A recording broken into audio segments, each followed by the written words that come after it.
strength strength strength মানে হল শক্তি বল বা সামৰ্থ্য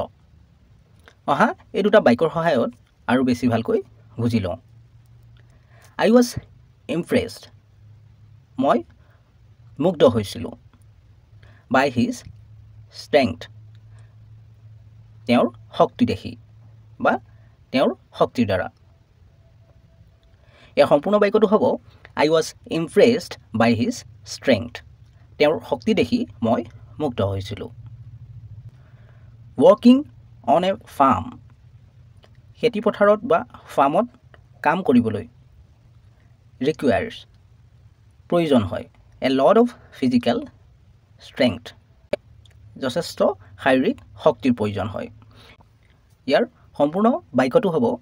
working on a farm requires a lot of physical strength খেতি পথাৰত বা ফাৰ্মত কাম কৰিবলৈ যথেষ্ট শাৰীৰিক শক্তিৰ প্ৰয়োজন হয় ভিডিঅ'টোত এটা লাইক কৰি দিবা আৰু চেনেলটো সাবস্ক্ৰাইব কৰি ল'বা কাৰণ এনে ধৰণৰ ভিডিঅ'বোৰ ইয়াতে পাই থাকিবা